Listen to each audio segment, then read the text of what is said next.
तो मिश्र धातु क्या है, इसके उदाहरण सहित परिभाषा देना है। तो इसका परिभाषा होता है दो या दो से अधिक धातु या धातु एवं अधातु के समांगी मिश्रण को मिश्र धातु कहते हैं।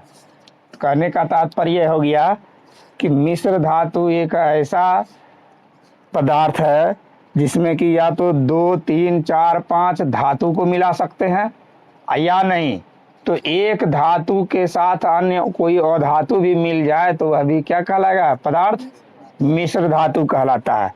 तो यह बात हमेशा याद रखना है, दो या दो से अधिक धातुओं या धातु एवं अधातुओं के समांगी मिश्रण को मिश्र धातु कहते हैं। हमेशा खाली ये याद नहीं रखना है कि दो या दो से अधिक धातुओं के समांगी मिश्रण को धातु कहते हैं। धातु के साथ साथ यह भी याद रखना है कि धातु में अधातु को भी अगर मिला दिया जाता है तो इससे भी किसका निर्माण होता है, मिश्र धातु का निर्माण होता है। कई मिश्र धातु है जिसमें पीतल, इस्पात, कांसा, solder, German steel, stainless steel और भी बहुत सारे हैं जो आगे हम बताएंगे। तो पीतल एक मिश्र धातु है, तो इसमें कौन कौन से धातु मिले हुए हैं मैंने उदाहरण में इसे भी उल्लेख किया। तो पीतल धातु जो है तांबा और जस्ता के मिश्रण से मिलकर बना है, जिसमें तांबा का मात्रा 80% और जस्ता का मात्रा 20%। यह भी पूछा जाता है वस्तुनिष्ठ में।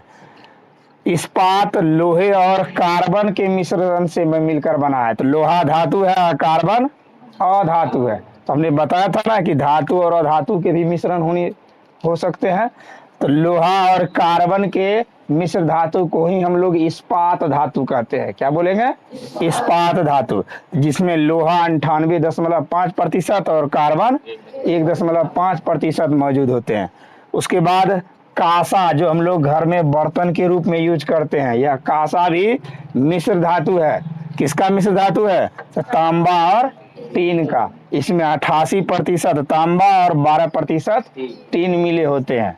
उसके बाद सोल्डर, इस मिश्र धातु को पहचानते होंगे, जो अक्सर इलेक्ट्रॉनिक मिस्त्री जो है टाका लगाने में अक्सर देखते हो वायर छूट जाता है, मोबाइल का हो, रेडियो का हो या टेप रिकॉर्डर का हो, तो देखते होगे एक सोल्डर एक हीटर रखता है, हाथ से गर्म करके एक वायर जो रहता है वायर में चिपका कर तार पर रख देता है, तो कुछ ही क्षण में वह चिपक जाता है। वही धातु जो तार के जैसा रहता है वह क्या है, सोल्डर है।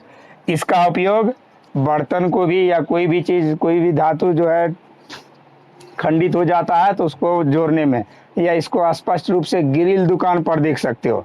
ग्रिल बनाता है तो लोहे के छोटे छोटे टुकड़ों को जोड़ता है ना, एक दूसरे से कनेक्ट करता है, तो वह जो उसके पास रड रहता है, जिसको एक रड रखकर उसको विद्युत के द्वारा रिएक्शन करा के उसको गलाया जाता है, तो वह ये धातु, वह रड जो है सोल्डर कहलाता है। इसमें 50% शीशा है और 50% टीन है। तो पूछा जाएगा कि सोल्डर मिश्र धातु किन किन धातुओं का मिश्र धातु है, तो लेड और टीन, यानी शीशा और टीन। शीशा और टीन की मात्रा कितनी कितनी है, 50-50%। और अलग भी धातु, मिश्र धातु के हम एक सारणी बनाते हैं जिसमें उपयोग सहित वर्णन करेंगे। शीर्षक बनाओ, हम लोग कुछ मिश्र धातु, उनके संघटक और उपयोग के बारे में जानेंगे। तो मिश्र धातु, इस्पात एक मिश्र धातु है जिसे अंग्रेजी में हम लोग स्टील बोलते हैं। यह लोहा और कार्बन के मिश्रण से मिलकर बना है, जिसमें लोहा की मात्रा 98.5% और कार्बन की मात्रा 1.5% होता है। और ये जंग रोधी हो जाते हैं जब इसमें कार्बन मिला दिया जाता है, तो इसीलिए इसका उपयोग रेल लाइन, यानी रेल की जो पटरी होती है वह किसका बना होता है, इस्पात का बना होता है। पुल बनाने में, पुल भी जो लोहे का जो बना होता है वह लोहे का पुल भी इस्पात का बना होता है, प्योर लोहे का नहीं। जहाज के पार्ट्स, बॉडी को जो है कुछ विशिष्ट पार्ट को बनाने में, इसे जहाज का पूरा पार्ट लोहे इस्पात से नहीं बनाया जाता है।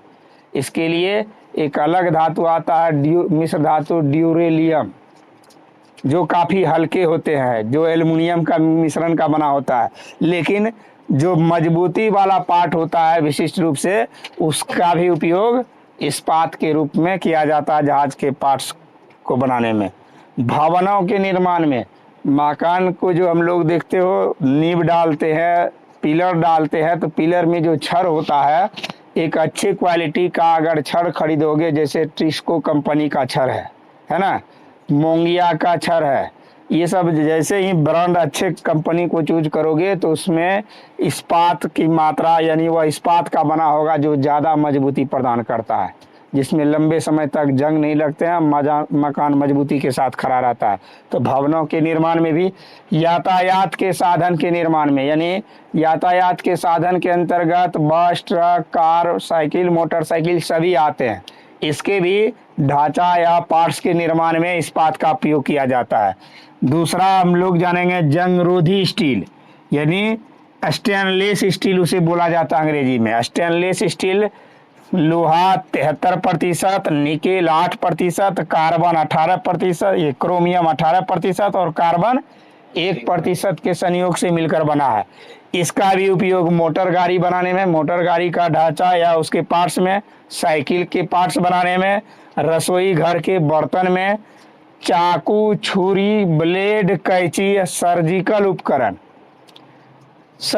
उपकरण उसे कहा जाता है जो डॉक्टर ऑपरेशन थिएटर में बहुत सारे चीर-फाड़ करने के लिए यंत्र रखते हैं अपने हाथ में। वे भी किसके बने होते हैं? स्टेनलेस स्टील के बने होते हैं। उसके साथ साथ दुग्ध उद्योग के उपकरण में हम लोग देखते हैं, जहाँ डेयरी चलता है तो दूध रखने वाला बाट बना होता है ना, तो ये सब स्टेनलेस स्टील का बना होता है, जिसमें जंग नहीं लगता है, ना ही वह दूध को खराबी प्रदान करता है। ऐसे उसको अन्य धातु का बना कर रखा जाए तो दूध बहुत कम समय तक उसमें रह पाएगा सुरक्षित, खराब होने की संभावना भी रह सकती है। तो इस तरह से परीक्षा में अक्सर पूछा जाता है कि चाकू, छुरी, ब्लेड, कैंची बनाने में किस मिश्र धातु का उपयोग किया जाता है? तो याद रखना है स्टेनलेस स्टील। क्या याद रखेगा? Stainless steel. परीक्षा में बार बार यही प्रश्न पूछा जाता है, चाकू, छुरी, ब्लेड, कैंची, इसका उपयोग। बाकी ये पीतल हम लोग पिछले अभी प्रश्न में भी उदाहरण में पढ़े थे कि तांबा और जस्ता से मिलकर बना है। तांबा 80% और जस्ता 20% होता है। पीतल के बर्तन होते हैं, बर्तन बनाने में मूर्ति होती है, छोटी छोटी मूर्ति। बड़ा मूर्ति तो महंगा होगा, इसलिए छोटे छोटे मूर्ति भी देखते होंगे, घरों में लोग रखते हैं, गाड़ियों में लगा होता है मूर्ति बनाने में। मशीन के पार्ट्स बनाने में, वाद्य यंत्र बनाने में, वैज्ञानिक उपकरण बनाने में किया जाता है। नट बोल्ट में, ताला में, सिक्का बनाने में, कारतूस बनाने में।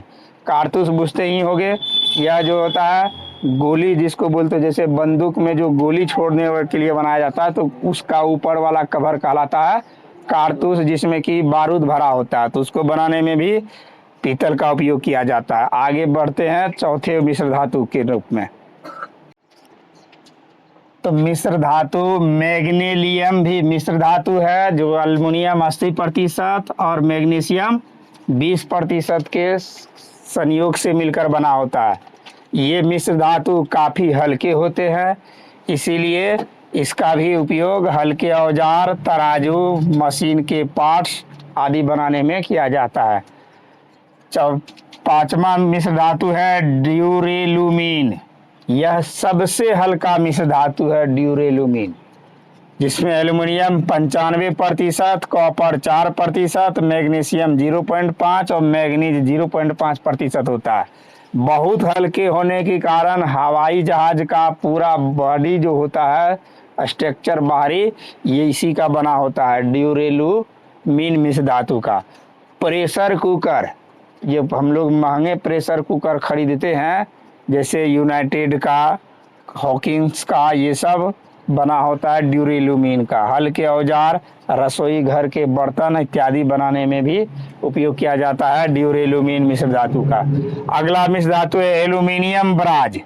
ये भी बर्तन बनाने में, सिक्का बनाने में तथा प्लम्बर के उपकरण, प्लम्बर मतलब जैसे पानी का जो छत पर टंकी रख के जो पानी हम लोग अपने बाथरूम में, टॉयलेट रूम में ले जाते हैं, तो उसमें अक्सर देखते होंगे नल जिसमें फंसाया जाता है, तो उसमें एक प्रकार का धातु का पेच होता है, जिस पर गुना के साथ वह फिक्स हो जाता है।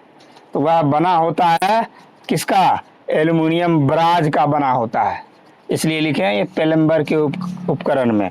अगला कांसा का उपयोग, कांसा जान ही रहे 88% तांबा और 12% टीन से मिलकर बना है।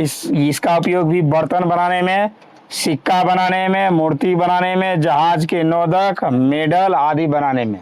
मेडल समझते ही हो, जो क्रिकेट में अक्सर रखा जाता है उपहार के रूप में देने के लिए, चाहे वह गले में पहनने वाला के रूप में हो या गिफ्ट के रूप में देने वाले के लिए। आगे और पढ़ते हैं अगला मिश्र धातु। अगला मिश्र धातु है German silver. German silver 60% copper, 20% nickel और 20% जिंक के मिश्रण से मिलकर बना है। इसका उपयोग बर्तन बनाने में, सिक्का, आभूषण, हीटर और आदि उपकरण बनाने में भी किया जाता है।